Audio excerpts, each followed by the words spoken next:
Sementara itu, Komisi 2 DPR menargetkan akhir April 2016 pembahasan revisi Undang-Undang Pilkada akan diselesaikan. Namun hingga kini masih ada sejumlah usulan dan sikap yang beragam dalam revisi Undang-Undang Pilkada. Komisi Pemilihan Umum turut memberikan 4 poin usulan dalam pembahasan revisi Undang-Undang Pilkada, meski Komisi 2 DPR RI masih terus membahas sejumlah pasal di dalam revisi Undang-Undang Nomor 8 Tahun 2015. Sementara itu, dalam sikap fraksi masih berbeda terkait dengan sejumlah pasal dalam revisi Undang-Undang Nomor 8 Tahun 2015. Di antaranya tentang syarat dukungan calon perseorangan, fraksi PDIP, Golkar, Gerindra, PAN, dan P3 menghendaki persentase dukungan ditambah mendekati persentase calon parpol sekitar 20 hingga 25%. Hanya fraksi Partai Nasdem dan Hanura yang tetap mendukung syarat dukungan calon perseorangan sesuai keputusan Mahkamah Konstitusi sebesar 6,5 hingga 10% dari jumlah DPT. Sementara soal calon kepala daerah dari unsur legislatif TNI, Polri, PNS, fraksi Nasdem dan PDIP sepakat harus mundur saat ditetapkan oleh KPU. Namun fraksi Golkar dan Gerindra mengusulkan para calon kepala daerah dari unsur legislatif TNI, Polri, dan PNS cukup mengambil cuti saat akan maju dalam pilkada.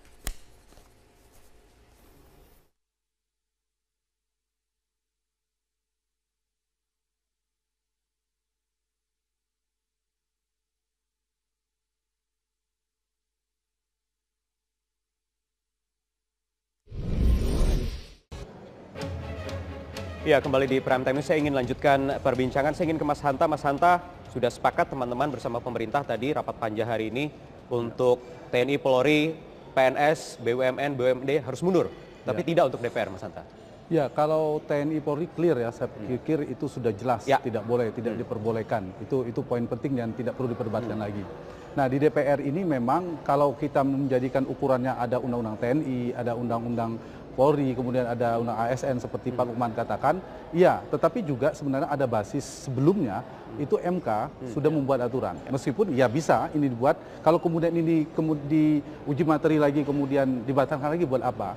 Jadi menurut saya poin terpentingnya adalah calon-calon kepala daerah ini supaya fokus yang betul-betul ingin menjadi calon kepala daerah, dia betul kepala daerah, satu itu. Yang kedua, menghindari adanya semacam abuse of power, pemanfaatan fasilitas misalnya. Itu semangat kenapa kepala daerah satu harus mundur.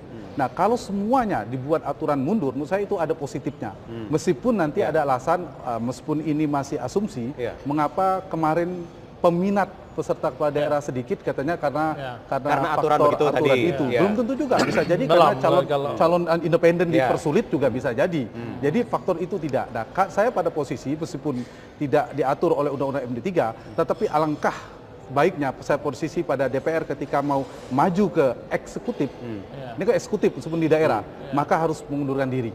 Itu sama prosesnya. Ketika seorang sudah masuk menjadi menteri, otomatis maka dia harus berhenti menjadi anggota legislatif supaya sama gitu ya penerapan azas keadilan ini. Selain azas keadilannya, azas keadilannya. Begitu dia terpilih diangkat menjadi kepala daerah, otomatis sebagai anggota DPR dia berhenti. Termasuk ketika proses pemilihan. Proses pemilihan ada faktor tadi berkeadilan terkait fasilitas, terkait hal-hal lain. Dan itu juga positif bagi DPR-nya. Positif bagi DPR. Ya, bagi DPR begini, kalau kemudian ada calon maju, tugas-tugas dia sebagai anggota DPR juga banyak yang tertinggal. Proses kampanye itu panjang, misalnya 6 bulan. Berbeda ketika misalnya langsung diberhentikan, sementara partai langsung PAW, sehingga tidak dirugikan DPR. Jadi lebih baik mundur saja, semua sama harus mundur. Ada faktor tadi, DPR-nya tidak boleh lebih ditinggalkan. Positif begitu ya. PD Perjuangan, Pak Komarudin, saya ingat beberapa waktu lalu masih agak gamang juga. PD Perjuangan akan meninjau lagi bagaimana kira-kira nanti kalau diterapkan PNS, TNI, Polri itu harus mundur, sementara partai politik boleh cuti. Ya, pertama begini, saya sampaikan dulu soal partisipasi masyarakat beberapa waktu lalu berkurang. Saya kira tidak ada alasan karena mungkin tidak banyak, karena soal cuti tidak cuti. Tidak juga. Tapi harus diingat waktu Orde Baru itu, sosialisasi pemilihan itu begitu besar. Kan masih ingat lagu pemilihan umum memanggil kita. Kali ini tidak ada sosialisasi. Tiba-tiba KPU sosialisasinya tidak begitu besar. Tiba-tiba masyarakat banyak tahu kalau besok pilkada. Itu jadi tadi maaf, urusan itu saya kira banyak hal, banyak variabel. Itu pertama. Yang kedua, kita kalau TNI Polri itu diatur oleh Undang-Undang TNI Polri, DPR itu juga ada undang-undang namanya MD3. MD3 itu tidak melarang ke DPR untuk mengundurkan diri. Di sana mengatur tentang DPR juga melanjutkan. Nah, TNI Polri itu wilayah, kalau dia dalam negara diberikan wilayah menjadi TNI Polri, dijadilah TNI Polri yang profesional. Oke. Dari latar belakang lahirnya Undang-Undang TNI Polri ini juga dari proses reformasi. Oke. Kemudian kalau cita-cita tertinggi bagi politisi itu kan dari DPR masuk. Jadi balik ke undang-undang masing-masing begitu ya? TNI Polri ada undang-undang masing-masing, ASN juga ada yang mengatur pegawai negeri sipil, DPR juga undang-undangnya kebetulan tidak mengatur pengunduran diri. Oke, itu pertama. Itu pertama soal putusan MK. Walaupun ada putusan MK, sebentar, Pak Komarudin. Putusan MK ini masih perlu perdebatan. Ya, MK sifatnya final dan mengikat. Betul. Final mengikat ini perlu ada masih perdebatan di situ. Final mengikat kepada apa? Yang final mengikat kepada keputusan dan undang-undang yang lalu. Berlakunya undang-undang baru belum tentu bisa mengikat karena di situ nomor undang-undangnya sudah berbeda dan isinya belum tentu juga sama dengan yang lalu. Ini perlu perdebatan para ahli hukum tata negara. Argumentasi ahli hukum tata negara sudah mengatakan itu kan semangat norma sudah itu pertimbangan Mahkamah Konstitusi, Pak Komarudin, waktu mengeluarkan putusan soal itu. Ya, tapi ke Mahkamah Konstitusi sendiri kan putusan yang lalu kadang dianulir oleh putusan yang sekarang kan itu juga terjadi. Nah, jadi PD Perjuangan setuju juga sama semua fraksi kalau untuk DPR harus mundur. Tidak ada fraksi lain. Semua fraksi tadi malam tidak harus mundur. Ya. Semua fraksi tadi malam sepakat DPR, DPRD, DPD tidak perlu harus mundur, cukup cuti. Jadi sebenarnya ada perubahan yang mendasar dalam revisi kita ini, yaitu memberikan peluang seluas-luasnya kepada semua warga negara untuk ikut terlibat di dalam pemilihan kepala daerah. Ya, jadi kami menyadur langsung kepada norma-norma yang diatur di dalam pasal 27 Undang-Undang Dasar Negara Indonesia tahun 45 dan pasal 28 Undang-Undang Dasar Negara Republik Indonesia tahun 45 yang menyatakan bahwa setiap warga negara itu mempunyai kesempatan yang sama untuk terlibat di dalam pemerintahan. Nah, norma ini saya kira kalau sudah norma ini sesuai dengan Undang-Undang Dasar, kalau ada pihak-pihak kelompok masyarakat yang mau melakukan judicial review, saya kira nggak bisa karena ini norma yang diatur dalam Undang-Undang Dasar. Nah, oleh sebab itu Undang-Undang Pilkada hasil revisi ini nanti memberi kesempatan. Nah, tinggal nanti masing-masing tergantung dari profesinya masing-masing itu diatur melalui undang-undang yang mengatur profesi masing-masing tersebut.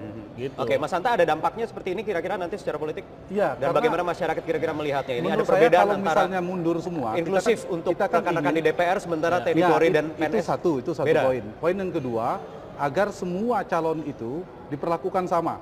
Diperlakukan sama itu termasuk misalnya ada kepala daerah siapapun dia meninggalkan jabatan kenegaraannya, jabatan publiknya, itu harus ditanggalkan semuanya, itu akan lebih menarik menurut saya. Sehingga dari konteks ini maka mudarat politiknya itu bisa diminimalisir semuanya. Jadi pasti ada efek-efek itu. Kalau kemudian pertanyaan, kalau soal TNI Polri itu udah jelas, sudah ada undangan. Nah, ini juga ada norma.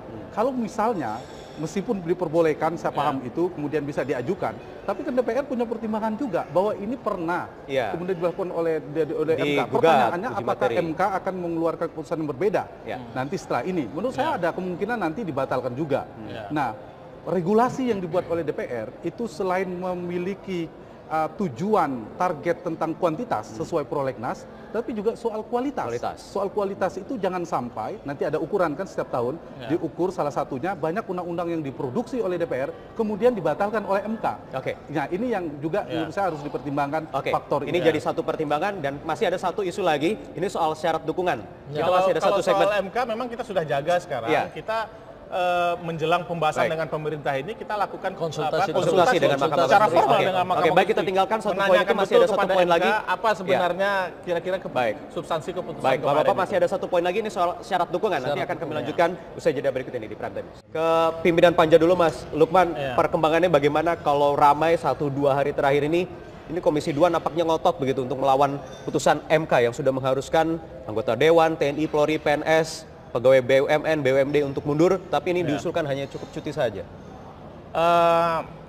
Dari hampir 2 hari ini kita melakukan pembahasan bersama dengan pemerintah, itu paling tidak ada sekarang ini ada 4 bonggol besar yang sudah kita sepakati dengan pemerintah, ya, berkenaan dengan keharusan mundur atau tidak mundurnya jabatan-jabatan tertentu terhadap proses pencalonan atau pemilihan kepala daerah ini. Kami bersama pemerintah berpegang kepada 2 hal, ya. Pertama adalah undang-undang sektoral yang mengatur masing-masing jabatan yang disinggung di dalam undang-undang pilkada ini. Yeah. Ada undang-undang tentang TNI, ada undang-undang tentang Polri, dan ada undang-undang tentang ASN. Yeah. Yang ketiga undang-undang ini menyatakan bahwa jabatan-jabatan pegawai negeri sipil, jabatan TNI dan jabatan Polri itu harus mundur. Yeah. Ketika misalnya TNI dan Polri itu harus mundur ketika mereka ikut dalam politik praktis, ya. Nah, sementara ASN malah lebih, di undang-undang ASN malah lebih clear lagi menyatakan bahwa pegawai negeri sipil atau aparatur sipil negara yang mau mencalonkan diri sebagai kepala daerah, sebagai gubernur, wakil gubernur, bupati, wakil bupati, wali kota dan wakil wali kota harus mundur dari pegawai negeri sipil. Yeah. Nah, persoalan adalah di keharusan anggota legislatif, DPR, DPD, dan DPRD harus mundur dari jabatannya, ya, ketika mencalonkan. Nah, ini yang kami anggap sebagai sebuah keputusan yang sebenarnya tidak terlalu bertentangan dengan keputusan Mahkamah Konstitusi, tidak vis-a-vis bertentangan dengan keputusan Mahkamah Konstitusi, karena kami menyadari keputusan Mahkamah Konstitusi sudah ini berbenturan dengan undang-undang lain juga. Lahir karena ada gugatan yang menyatakan bahwa di dalam undang-undang ini terjadi substansi yang diskriminatif, substansi yang diskriminatif. Nah, kita sudah melakukan konsultasi dengan Mahkamah Konstitusi secara formal maupun dialog langsung secara beberapa hakim Mahkamah Konstitusi. Mahkamah Konstitusi menyatakan tidak persoalan kalau kemudian muncul norma yang itu dianggap memunculkan norma baru, walaupun nanti ujung-ujung bisa saja diajukan diuji materi, digugat lagi. Iya, silakan diuji lagi, digugat lagi, silakan. Nah, tapi begini, pada dasarnya anggota legislatif, kemudian anggota partai politik adalah sumber rekrutmen kader. Nah, intinya di situ. Sumber rekrutmen kader pemimpin di samping di samping profesi-profesi lainnya. Nah, oleh sebab itu membuka ruang kepada anggota legislatif untuk ikut bertarung sebagai kepala daerah jauh lebih baik daripada membatasi. Jadi cukup cuti, sementara TNI, Polri, dan pegawai negeri sipil, BUMN, BUMD harus mundur. Itu karena diatur di undang masing-masing. Jadi ini juga sudah disepakati oleh seluruh fraksi di Komisi 2 atau bagaimana? Karena kemarin kan suaranya masih sudah disepakati pemerintah dan Komisi 2 semua fraksi. Hari ini? Udah tadi malam. Sudah tadi malam disepakati. Hanya saja berbeda dengan DPR. Maksudnya? Untuk anggota DPR, anggota legislatif, DPRD. Itu juga termasuk yang disepakati. Ya, bahwa DPR. Tapi cuti, bukan diharuskan mundur. Ya, cuti kampanye. Cuti kampanye. Pada posisi demokrasi itu semakin baik kualitasnya kalau ada partisipasi dan kompetisi. Nah, ruang ini kita tahu bahwa calon independen dibuka itu ada jalur alternatif. Semangatnya adalah bahwa ada tanda petik catatan kritis terhadap proses rekrutmen di partai politik. Kalau proses rekrutmen partai politik sudah demokratis, berbasis meritokratis, betul-betul kualitas, bukan isi tas, betul-betul soal modal sosial, bukan modal finansial, saya yakin calon independen dengan sendirinya tidak laku, peminatnya sedikit. Nah, kenapa calon independen menjadi perlu? Karena ada problem tersumbatnya sistem ini. Nah, karena kita ingin mencari mutiara-mutiara orang-orang terbaik, bisa lewat partai politik, lewat non-partai politik, harusnya dibuka semangatnya. Dibuka semua, ya? Nah, saya pada posisi bukan dinaikkan, diturunkan bahkan. Kalau pada posisi tetap yang diturunkan yang perorangan. Yang perorangan. Partai politiknya? Partai turun 15, oke, saya malah setuju. Jadi dua-duanya turun ya? Kalau dua-duanya turun lebih baik. Tapi untuk jangan disamaratakan. Artinya kalau begitu ini harus sama rata, kalau 15% harus tidak, logika begitu tidak bisa menurut saya. Tidak otomatis karena orang memilih anggota DPR, memilih partai itu kontrak politiknya tidak otomatis saya untuk pencalonan, tapi untuk anggota legislatif. Ini hal yang berbeda. Nah, pada konteks ini menurut saya semangat yang harus dimunculkan justru oleh revisi undang-undang ini, mengapa tidak memperbaiki proses rekrutmen? Ada debat publik, ada bedah visi, ada pertarungan gagasan, ada tanda petik semacam semi konvensi yang dilakukan sehingga terbuka. Kalau jalur utama parpol, saya pada posisi ingin menguatkan parpol. Kalau jalur utama parpol ini sudah bagus, mulus, demokratis, hebat, menurut saya ini yang kita kuatkan. Jadi jangan kalau nanti timbul kesan seolah-olah partai politik alergi terhadap calon perseorangan ada jalur utama bermasalah agak tersumbat, kita buka jalur alternatif setengah hati, tersumbat juga. Untuk apa kita buat itu? Nah, justru harus 3% kembali yang dulu kalau mau serius. Tapi kalau seperti PDIP tetap juga, saya pikir positif juga. Sudah bagus. Karena kalau begitu khawatir, ya, paling tidak tetap. terkhawatir terlalu banyak, pasti ada jawaban terlalu banyak. Enggak juga, Pilpres 2004 itu 3%. Ternyata calon presiden hanya 5 kalau tidak salah, tidak 10 juga.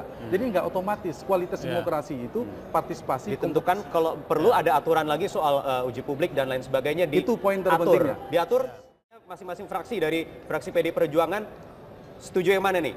Perseorangan dinaikkan, kemudian untuk partai politik juga ikut diturunkan atau bagaimana? Kita kemarin sudah memberi masukan untuk draft dari PD Perjuangan itu usulan tetap 6,5% sampai 11. Oke. Tapi bagi kita untuk perorangan itu bertahan atau turun, tidak boleh naik. Supaya mempermudah perorangan silakan boleh maju. Tetapi kalau untuk partai politik itu bertahan posisinya. 20 sampai 25%. Kenapa? Karena perangkat politik itu lebih lengkap. Konsolidasi untuk dukungan itu lebih mudah. Jadi kalau perorangan itu yang penting perorangan oleh pemerintah itu minta untuk diperketat verifikasinya. Jangan karena berkas foto KTP-nya jumlah banyak datang verifikasi asal-asalan. Atau kumpul KTP di Samsat di mana-mana dikumpulin itu kan. Jadi PD Perjuangan perorangan tetap 6 sampai 10% ya, tidak perlu dinaikkan ya. Tidak perlu dinaikkan.